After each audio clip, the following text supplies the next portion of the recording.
Welcome everyone, Dylan Gemelli here today with a brand new video for you. So today we're going to talk about post-finasteride syndrome.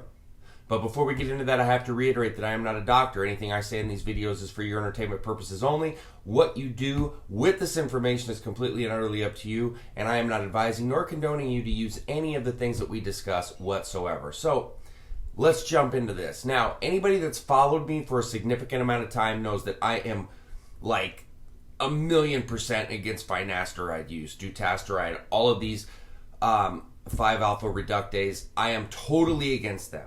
All right, and I've gotten to arguments with people about them, etc. I'm just gonna lay out some facts for you.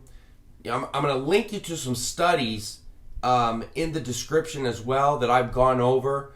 I'll go back and reference them a little bit in the video. I'll have to pull them up because I don't know those word for word. But just to kind of give you the gist of what's going on there with those as well, because there's actually even a study that was just published back in January of this year, because it's getting worse and worse and worse. And I want to bring to light to all of you out there, you know, the severity of finasteride use and the long-term effects that can go along with it. I actually got onto this, whole escapade against finasteride. I think it was back in 2013. I actually had a client that came to me, and I do a lot of online coaching and training, but this was actually an in-person client. Just a guy that was so smart, knowledgeable, had a huge job. I'm not going to get into his personal details or whatever, but a very important job. And finasteride had done a number on him. He actually had a pending lawsuit, a class action lawsuit, because of the post-finasteride syndrome, but it was ruining his life in so many different ways. But I'm not going to get into all of his personal. I'm just letting you know that that's what really started me on this, and then I've just been, diving into research ever since onto this and trying to educate people on the severity. So, what is post-finasteride syndrome? What is it? Well, you're going to see it listed as PFS, and you'll see me write about PFS a lot on the forums. Now, it's listed in the National Institute of Health's Genetic and Rare Diseases Information Center, and it's in the database of the National Organization for Rare Disorders. So if you want to get online and look and read up on it in really close detail, then go ahead. But it describes persistent and serious types of side effects that continue long after drug use has been discontinued with finasteride. And it's going to include, and I'm going to get into this here in a minute, but just quickly, sexual, neurological, physical, and psychological adverse reactions in patients that have taken finasteride. And finasteride is, like I said earlier, a 5-alpha reductase type 2 enzyme inhibitor. And what it does is it treats hair loss, propecia, finasteride, things like that, or enlarged prostate. Both, are situations where finasteride is used. Now, some reported symptoms: loss of libido, erectile dysfunction, people, going through suicidal tendencies or having suicidal thoughts, anxiety, panic attacks, shrinkage of the penis even, chronic testicular pain, gynecomastia, muscular atrophy, cognitive impairment, brain fog, insomnia, dry skin. These are just some of the issues that are, being reported with finasteride use. I mean, it's a lot. It's a long list. None of these are things that you want to happen. And trust me when I tell you, it happens to far more people than you know. All right? Now, does it happen to everybody that takes finasteride? No, it does not. There's no way to know if you're going to have this kind of problem or not. But let me tell you something right now. It's popping up more and more and more and more and more. Reports of this are popping up more. People are talking about it more. I don't know if it's because more people are using it or because more people are actually understanding that, this can go on with finasteride, or they're putting two and two together or going, because maybe it's possible that some people using it are attributing it to something else. But trust me when I tell you, it's becoming more and more and more prevalent. And that's why more and more studies are coming out and more people are talking about it than ever before. You know, in terms of why it develops in some and why it doesn't develop in others, it's just like it's a medical riddle, basically. There's no medical science to determine, you know, which factors, genetic factors, or, you know, that make patients more predisposed to developing problems with it. But they're working on that. If you go to the PFS, I believe it's PFS Foundation site, they talk about that, and they talk about different kinds of testing that they're going through, and there's FAQs there, resources there, different types of research initiatives, all kinds of things out there right now. Now, is there a cure for PFS? Unfortunately, there's not. There's no known cure. All right, that's what makes this even worse.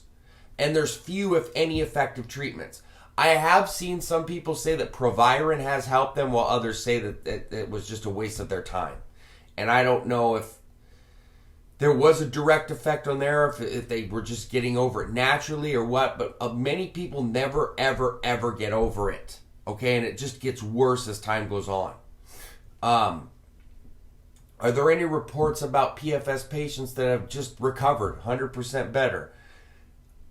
Basically, there are no known, reports of PFS patients returning to full health. There's none that I've come across. There's none listed on any website. So there may be some people that you can find that have had circumstances mitigated, like I said, some with Prevalence, etc. There have been some patients that have reported to get like 70, 80% better, but never completely better. All right? This was up to 5 years after. Other patients report that they become more stable and perhaps cope with it a little bit better over a period of 1 to 3 years, but never return to full health. So I don't really know, because there's so much that's being researched and there's so many, you know, mysteries, I guess, that come involved with it, which just makes this just an anomaly. It makes it terrible. It's just one of those things that me personally, I always tell people, just don't even risk using it. Look, I'm going to go over a big list real quick here of all the things, and you tell me if you feel like this is worth it or not. Libido decreased, compromised, erectile dysfunction, orgasm disorders, ejaculation disorders, penis shrinkage, you know, testicular shrinkage, gynecomastia problems, muscle atrophy, muscle pain, muscle distortion, skin rashes, drying of the skin, skin disorders. Some people have had ringing of the ears, metabolism disorders where the metabolism is completely slowed down. People that have attempted and actually completed suicide. All right. There's been severe memory impairments, brain fog, slowed thought processing, depression, anxiety, emotional problems, sleep insomnia. I mean, this list is just horrific. It's horrific. Now, there was a study done in 2019 just recently, and I'm going to link that down in the description. I'm going to link a couple other studies that I found back in 2017 too as well that get into this. But the study in 2019, it talks about them, you know, in this study specifically saying that people shouldn't be using finasteride. All right, that the quality of life in individuals decreasing to the point that it has does not justify use of this drug. It's in black and white in the studies done. I'm gonna, like I said, I'm gonna link it down, but the NCBI website that has every study database in there that you could possibly want to find. They have so many studies on this. All right, so many studies. This one is actually called post-finasteride syndrome. Does it really exist? All right, and it clearly says in this study that absolutely yes, it does exist, and that people should not be using this drug.